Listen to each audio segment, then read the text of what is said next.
ಅಲ್ಲ U A certificate ಬಂದಿದೆ ಸಿನಿಮಾಗೆ ಅಂತ ಹೇಳಿದ್ರಲ್ಲ, ಸೊ ಏನಕ್ಕೆ ಯು ಎ ಬಂದಿದೆ ಅಂದರೆ ಯು ಬಂದಿರೋದು ನಾನಿದ್ದೀನಿ ಅಂತ, ಎ ಬಂದಿರೋದು ಅವರಿದ್ದಾರೆ ಅಂತ. ಸೊ ಇದೊಂದು ಇದೇ ಕಾರಣಕ್ಕೆ ಬಂದಿರೋದು. ಯಾಕಂದರೆ ಕಿಟ್ಟಿ ಅವರಿದ್ದರು. ಆ ಕಾಲ ಬೇರೆ ಸರ್, ಇವಾಗ ಈ ಕಾಲ ಬೇರೆ, ಈಗೆಲ್ಲ ಬದಲಾಗಿದೆ. ಪ್ರೆಸ್ ಮೀಟ್ ಅಂದಿದ ತಕ್ಷಣ ಎಲ್ಲ ಸ್ವಲ್ಪ ಸೀರಿಯಸ್ ಮೂಡಲ್ಲಿ ಇರ್ತೀವಿ, ಏನು ಸಿನಿಮಾ ಬಗ್ಗೆ ಮಾತಾಡಬೇಕು ಅಂದಿದ್ದಕ್ಕೆ ಸ್ವಲ್ಪ ಎಲ್ಲರೂ ಲೈಟ್ ಹಾರ್ಟೆಡ್ ಆಗಿರೋಣ ಅಂತ ನಾನು ಕಿಟ್ಟಿ ಅವ್ರನ್ನ ರೇಗಿಸಿದೆ. ಇನ್ನೊಂದು ವಿಚಾರ ಏನಂದರೆ, ಕಿಟ್ಟಿ ಅವರು ನಾನು 3 ಸಿನಿಮಾ ಒಟ್ಟಿಗೆ ಕೆಲಸ ಮಾಡಿದ್ದೀವಿ. So we have a very good bond. We have I think Bahuparak ಆಯಿತು, ಅದಾದಮೇಲೆ ಬುದ್ಧಿವಂತ 2, ಹೌದು ಅದು ರಿಲೀಸ್ ಇನ್ನೂ ಆಗಿಲ್ಲ, ಬಟ್ ಆದರೂ ಆ ಸಿನಿಮಾಲಿ ಕೆಲಸ ಮಾಡಿದ್ದೀವಿ ಕಿಟ್ಟಿ ಅವರು ನಾವು. And of course Amartha. So we have a great rapport. And so Amartha cinema ಬಗ್ಗೆ ನಾನು ಮಾತಾಡಬೇಕಂದ್ರೆ, ನನ್ನ ವ್ಲಾಗಲ್ಲಿ ಅಫ್ಕೋರ್ಸ್ ನೋಡಿರ್ತೀರ, ನಮ್ಮ ಸಾಂಗ್ ಶೂಟ್ ಟೈಮಲ್ಲಿ ನಾನೊಂದು ವ್ಲಾಗ್ ಮಾಡಿ ಹಾಕಿದ್ದೆ. ನನಗೆ ಈ ಸಿನಿಮಾ ಬಗ್ಗೆ ನಾನು ಒಂದು 2 ವರ್ಷದಿಂದ ಯಾರು ಕೇಳಿದ್ರು ನಿಮ್ಮ ಮುಂದಿನ ಕನ್ನಡ ಚಿತ್ರ ಯಾವುದು ಅಂತ ಕೇಳಿದಾಗೆಲ್ಲನೂ ನಾನು ಅಮರ್ಥ ಅಮರ್ಥ ಅಂತ ಹೇಳ್ಕೊಂಡು ಬರ್ತಿದ್ದೆ. ಯಾವಾಗ ರಿಲೀಸ್ ಅಂತ ಕೇಳ್ತಾನೆ ಇದ್ರು. ಅದಕ್ಕೊಂದು ದಿನ ಬರುತ್ತೆ, ಅವಾಗ ನಾನು ಮಾತಾಡ್ತೀನಿ ಅಂತ. ಅದಾದಮೇಲೆ ಸ್ವಲ್ಪ ಸೈಲೆಂಟ್ ಆದೆ. ಸೊ ಇವತ್ತು ಆ ದಿನ ಬಂದಿದೆ. ಸೆಪ್ಟೆಂಬರ್ 18ನೇ ತಾರೀಕು ಅಮರ್ಥ ಸಿನಿಮಾ ರಿಲೀಸ್ ಆಗ್ತಿದೆ. ನನಗೆ ಗುರು ಸರ್ ಬಗ್ಗೆ ಮಾತಾಡಬೇಕು. ಯಾಕಂದರೆ ಈ 2 ವರ್ಷದ ಜರ್ನಿ ನಾವೇನು ನೋಡ್ತಾ ಬಂದಿದ್ದೀವಿ, ಅದಕ್ಕೆ 10ರಷ್ಟು ಹೆಚ್ಚಾಗಿ ಈ ಒಂದು ಸಿನಿಮಾಗೆ ಒಂದು ಬೆನ್ನೆಲುಬಾಗಿ ನಿಂತು ಈ ಸಿನಿಮಾನ ಮುಗಿಸಿ ಇವತ್ತು ರಿಲೀಸ್ ಹಂತಕ್ಕೆ ತೊಗೊಂಡು ಬಂದಿರೋವಂಥ ಒಂದು ವೀರ ಅಂತಲೇ ಹೇಳ್ಬೋದು. ಯಾಕಂದರೆ ಕನ್ನಡ ಚಿತ್ರರಂಗ ಈ ಕಾಲದಲ್ಲಿ ಸಿನಿಮಾ ಶೂಟಿಂಗ್ ಮಾಡ್ಬೋದು, ಸಿನಿಮಾ ಪಬ್ಲಿಸಿಟಿ ಮಾಡ್ಬೋದು, ಆದರೆ ಸಿನಿಮಾನ ಥಿಯೇಟ್ರಿಗೆ ತಂದು ರಿಲೀಸ್ ಮಾಡಿ ನಿಲ್ಲಿಸೋದಿದೆಯಲ್ಲ, ಅದರಷ್ಟು ಕಷ್ಟ ಒಂದು ನಿರ್ಮಾಪಕನಿಗೆ, ಕನ್ನಡ ನಿರ್ಮಾಪಕನಿಗೆ ಮಾತ್ರ ಆ ಕಷ್ಟ ಗೊತ್ತಿರೋದು. ಸೊ ಗುರು ಸರ್, ನಿಮಗೆ ನಿಜವಾಗ್ಲೂ ಎಲ್ಲರೂ ಒಂದು round of applause for him.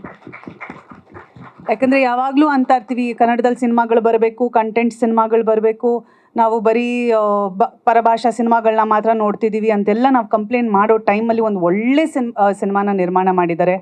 ಅದಕ್ಕೆ ಬರೀ ನಿರ್ಮಾಣ ಅಲ್ಲ, ನಿರ್ದೇಶನದಲ್ಲಿ ಕೂಡ ಅವರ ಭಾಗ ಇದೆ. ಆ್ಯಂಡ್ ನಮ್ಮ ವಿನಯ್ ಪ್ರೀತಮ್ ಸರ್ ಅವರು ಈ ಕತೆ ನನಗೆ ಹೇಳಿದಾಗ ಎಷ್ಟು ನನಗಿನ್ನೂ ನೆನಪಿದೆ. ಭಾಳ ಮುಗ್ಧತೆಯಿಂದ ಈ ಕಥೆಯನ್ನು ಅವರು ನರೇಟ್ ಮಾಡಿದ್ರು. ನನಗೆ ಕತೆ ಅಫ್ಕೋರ್ಸ್ ಭಾಳ ಇಷ್ಟ ಆಯಿತು. ನಾನು ಸಿನಿಮಾ ಒಪ್ಕೊಂಡೆ.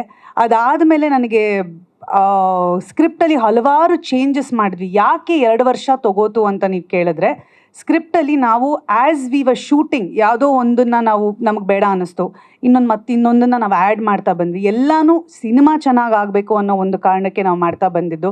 ಸೊ ಈಗ ಕೊನೆಗೂ ನಮ್ಮ ಸಿನಿಮಾ ರೆಡಿಯಾಗಿದೆ. ಈಗ ಸೆಪ್ಟೆಂಬರ್ 18ನೇ ತಾರೀಕು ರಿಲೀಸ್ ಆಗೋಕ್ಕೂ ರೆಡಿ ಇದೆ. ಸೊ ನಿಮ್ಮ ಎಲ್ಲರ ಬೆಂಬಲ ಪ್ರೋತ್ಸಾಹನ ನಾನು ಕೇಳ್ಕೊತೀನಿ.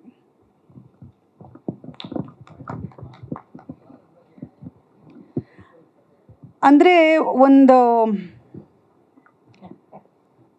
ನಮಗೆ ರೂಲ್ಸ್ ಆ್ಯಂಡ್ ರೆಗ್ಯುಲೇಷನ್ಸ್ ಹಾಕಿ ಕರ್ಕೊಂಬಂದಿದ್ದಾರೆ. ಪಾತ್ರದ ಬಗ್ಗೆ ನಾನು ಹೇಗೆ ವಿವರಿಸೋದು ಅಂತ ನಾನು ಯೋಚನೆ ಮಾಡ್ತಿದ್ದೀನಿ ಆ್ಯಕ್ಚುಲಿ. ಏನಂದರೆ ಇದು ನಿಮ್ಗೆ ಆಲ್ರೆಡಿ ಗೊತ್ತಿರೋ ಹಾಗೆ ನಾವೆಲ್ಲ ಒಂದಷ್ಟು ಜನ ಒಂದು ಸ್ಕೂಲ್ ಲೈಫಿಂದ ಶುರುವಾಗುವಂಥ ಒಂದು ಕಥೆ ಇದು. ಸೊ ಅಲ್ಲಿಂದ ಎಲ್ಲರ ಜೀವನ ಒಂದೊಂದು ದಿಕ್ಕಿನಲ್ಲಿ ಹೋಗಿರುತ್ತೆ. ಆ ಬೇರೆ ಬೇರೆ ಬೇರೆ ಬೇರೆ ದಿಕ್ಕಿನಲ್ಲಿ ಇರೋವಂಥವರೆಲ್ಲ ಒಟ್ಟುಗೂಡಿದಾಗ ಏನಾಗಬಹುದು ಅನ್ನೋದೇ ಕಥೆ. ಸೊ ಅದರಲ್ಲಿ ನನ್ನ ಪಾತ್ರದ ಹೆಸರು ಬಂದು ಲಕ್ಷ್ಮಿ ಅಂತ. ಲಕ್ಷ್ಮಿ ಬಂದು ಒಂದು ಸೆಲ್ಫ್ ಮೇಡ್ ವುಮನ್.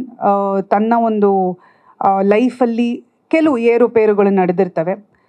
ಅದಕ್ಕೆ ಏನು ಕಾರಣ ಅನ್ನೋದು ಸಿನಿಮಾಲಿ ಗೊತ್ತಾಗುತ್ತೆ. ಆ ಒಂದು ಏರುಪೇರು ಏನಕ್ಕೆ ನಡೆದಿರುತ್ತೆ, ಅದರಿಂದ ಮುಂದೆ ಅವಳ ಜೀವನದಲ್ಲಿ ಏನಾಗುತ್ತೆ, ಅದಕ್ಕೆ ಇವರ ಕ್ಯಾರೆಕ್ಟರ್ ಯಾವ ರೀತಿ, ಇನ್ನೊಂದು ಕ್ಯಾರೆಕ್ಟರ್ ಯಾವ ರೀತಿ, ಸೊ ಎಲ್ಲ ಇಂಟರ್ಲಿಂಕ್ಡ್ ಆಗಿ ಬರೋವಂಥ ಒಂದು ಕಥೆ ಇದು. ಅಂದರೆ ಇದನ್ನು ಎಕ್ಸ್ಪ್ಲೇನ್ ಮಾಡಿ ಅಂದರೆ ಸುಲಭವಾಗಿ ಎಕ್ಸ್ಪ್ಲೇನ್ ಮಾಡೋಕ್ಕಾಗದೇ ಇರೋವಂಥ ಒಂದು ಕ್ಯಾರೆಕ್ಟರ್ ಅಂತಲೇ ಹೇಳ್ಬೋದು.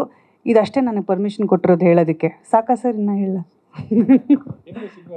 ಎಸ್, ಇನ್ನೇನಿದ್ರು ಅದು ಕೆಲವು ಸತಿ ಏನಾಗಿದೆ, ಕೆಲವು ಕ್ಯಾರೆಕ್ಟರ್ಗಳ ಬಗ್ಗೆ ನಾವು ಟಕ್ ಅಂತ ಹೇಳ್ಬಿಡ್ಬೋದು, ಇದು ಈ ರೀತಿ ಆ ರೀತಿ ಅಂತ. ಕೆಲವು ಸಿನಿಮಾಗಳಲ್ಲಿ ಪಾತ್ರದ ಬಗ್ಗೆ ವಿವರಿಸೋದಕ್ಕಿಂತ ಸಿನಿಮಾ ಅಲ್ಲಿ ಅದನ್ನು ನೋಡಿದ್ರೆ ಬೆಟರ್ ಇರುತ್ತೆ ಅಂತಲೇ ನನಗನ್ಸುತ್ತೆ. ಸೊ ಆ ರೀತಿಯ ಒಂದು ಪಾತ್ರ ಅಮರ್ಥದಲ್ಲಿ ನಂದು.